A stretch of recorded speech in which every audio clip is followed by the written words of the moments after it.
So there it is, my first ever box build, start to finish. The big question, was it a success?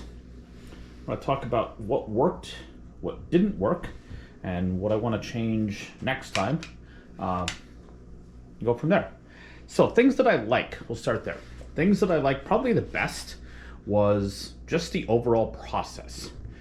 I tried to make it as accurate as I could. The miters, 3 out of 4 anyway, turned out great. Jointing, planing the wood correctly made a huge difference. Everything fit together very nice using those appropriate, I guess we could say, woodworking methods.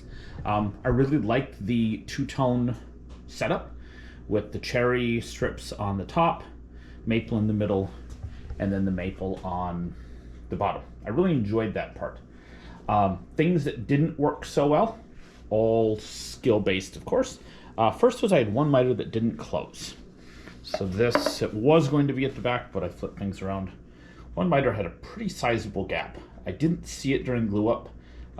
Obviously it had to have been there, so not sure when it appeared, but if I did it again, I think I would wait, probably redo it if I didn't have those miters close, just because it gets so obvious once everything else comes together and one of them doesn't look right.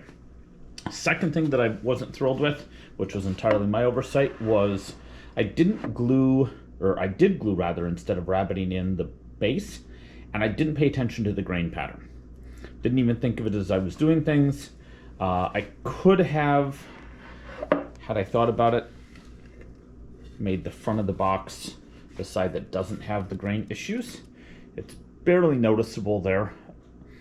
I didn't think of it at the time, so I went ahead and left it, but now with the way the front of the box is versus the back, it's obvious and terrible. So I would definitely fix that. The other big one, which kind of surprised me, was the hinges. I never would have thought that the hinges were the most complicated part, but for me they were. I tried to line them up as best I could. I did not have a centering drill bit, which certainly caused an issue, especially with one of the back screws.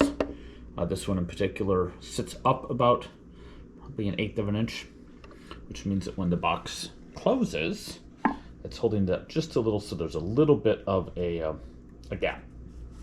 My other issue with the hinges, I've never chiseled a space for hinges before. Obviously on something like this, it looks, or it doesn't even look right if you don't do it. Nothing lines up. So I did have to do that. I've never chiseled anything before that had to be remotely accurate. So going back, I think I would spend a little bit more time. Obviously need to practice that hinge process, or different types of hinges, I don't know. And my final one, which is just me not having the time to figure out anything better, was I ended up throwing in some pine on the bottom, which was fine, other than I feel like it really takes away from the softness and the grain of the maple and the cherry, just because it's so much more obvious grain patterns. Is it terrible on the bottom? Probably would have looked a little bit better had I flipped that board over. I think in the future I will do plywood in the middle, rabbet, and flush it up that way. I think that'll work a lot better. But anyway, there you have it. First box I have ever in my life built. Took me off and on about a week and a half. Overall, love the experience. So stay tuned for the next one. Any suggestions, ideas, other things that I can do to improve, let me know. Thanks so much for watching.